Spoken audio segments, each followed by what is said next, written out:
This is a poem that was published in Word Salad. This is called The White Witch Responds. Stare at me. I have eyes that can turn people to stone. Fight me. The bones of heroes litter the walls of my house. Open your mouth to me and let me kiss. Fresh souls satisfy me. Dare me, and I'll reach out my hand. Take it, and stare into my mouth forever.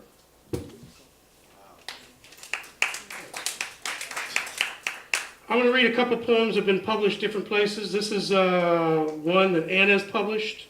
People liked it at the workshop, etc. I'll just read a little brief thing about it.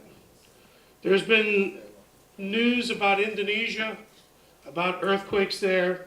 It's part of the Ring of Fire. There are some, on the island of Sumatra, there are volcanoes there that have been there for hundreds of years. And these volcanoes almost wiped out the earth. Mount Tabor was one of them, and it's now a lake, a volcanic lake. This is a poem about Indonesia. Somebody will ask me, I guess, and it will all come flashing back. The trash, the sewage, the rat jumping across the gutter the night I went to the disco, the drive home from Chimangas on my half-brother's motorbike, the bus ride from the airport of Jakarta, the 2 lanes of roads filled with 4 lanes of traffic, the fire inside the city put out by water pumped from a ditch, the prostitutes at Ancho, normally $5, but $10 for virgins. My half-brother driving an hour and a half every day just to get to Jakarta. The smell of benzene and fried fish every day. The loudspeakers from the mosque every night. The Turkish toilets with no toilet paper. The cold water every morning. The rice at every meal. The vendors' bells every night. And the voices, all the same, speaking no English. And me, the only one around speaking English, ready to go home.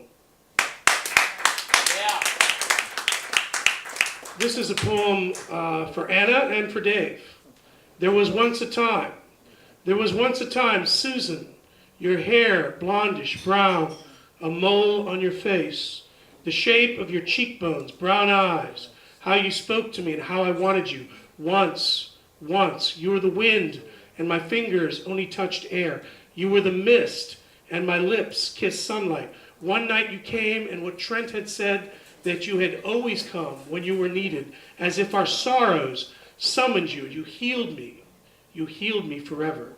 I had a vision that night from the past. My brown shirt, you pulling up your stockings. We had done this once before. Once. I had you, but I could never have you. I could possess you, but never hold you. You were the wind, and my fingers only touched air. You were the mist, and my lips kissed sunlight. You made me cry, and my tears fell on your face. You were everything I wanted, my past, my memories, and when I think of you, I remember the pictures, the play. You were the most beautiful angel of death, and her image did not destroy you. Nothing could. You were the wind, and my fingers only touched air. You were the mist, and my lips kissed sunlight. You made me cry, and my tears fell on your face. Your nose, your eyes, how I miss everything about you.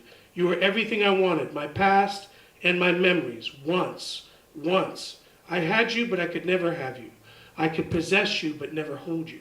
You made me cry, and my tears fell on your face. Once. Wow.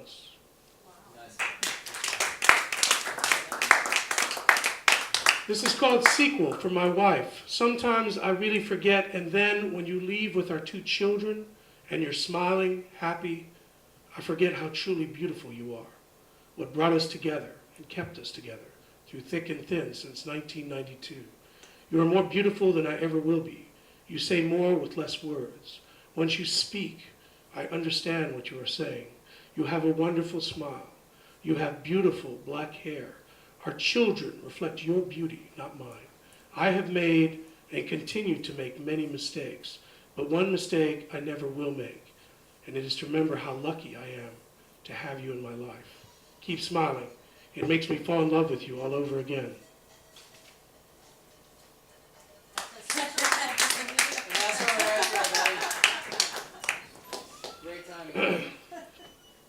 No, it's actually Lynn, which I'll call back later. This is Thoughts on Death. I'm going to start this poem with a quote from The Mask of the Red Death. And darkness and decay and the Red Death held illimitable dominion over all. My wife told me that our neighbor died during the night. We weren't sure where. He was staying at a nursing home. Yesterday at work, I found the obituary of my Aunt Lucille. She lived up to the ripe old age of 92, outlived all her siblings, including my dad, outlived her husband and even one of her sons. She was born 1917, and like many of her generation,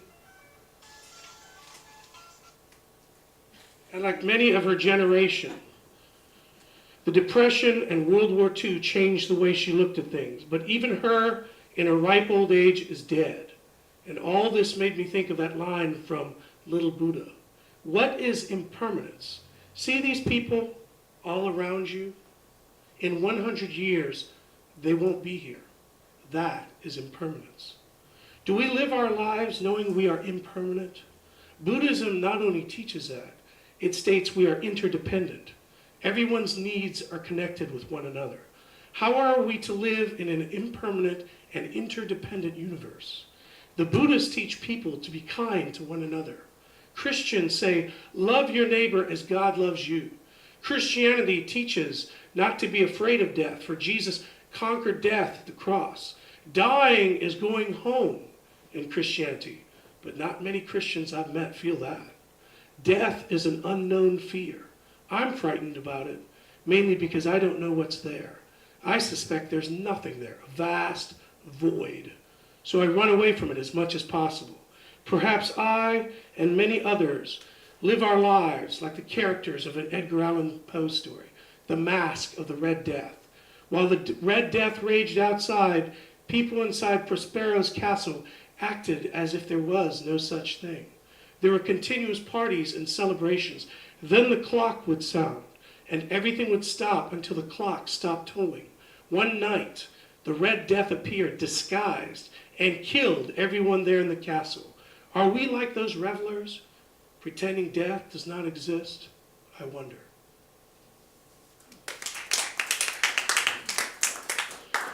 I want to end this reading of mine on a happy note.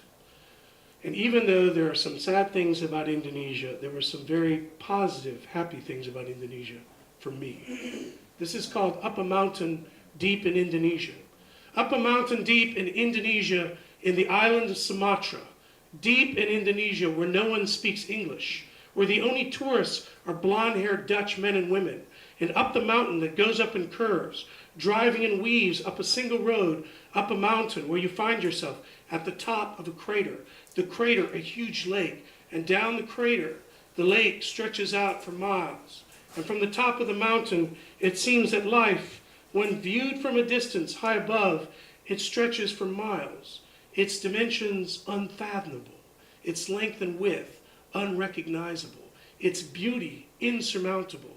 And before one descends back down into the thick of things, into the crowds of people, into the cars that weave around this life, it seems that for an instant, for a second, life like this lake is so beautiful, an eye clear and pristine, one could almost live in it, swim in it with joy on a hot blue June day, deep in the hills of Indonesia, where no one speaks English, where the only tourists are blonde-haired Dutch men and women.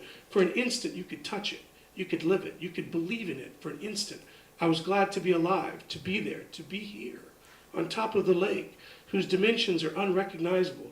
And before I descend, I see this, and I'm smiling, for I am alive, I'm here, and I don't want to be anywhere else, anywhere else, anywhere else. And I wish you were here, in the sunlight with me, right here, right now. Thank you.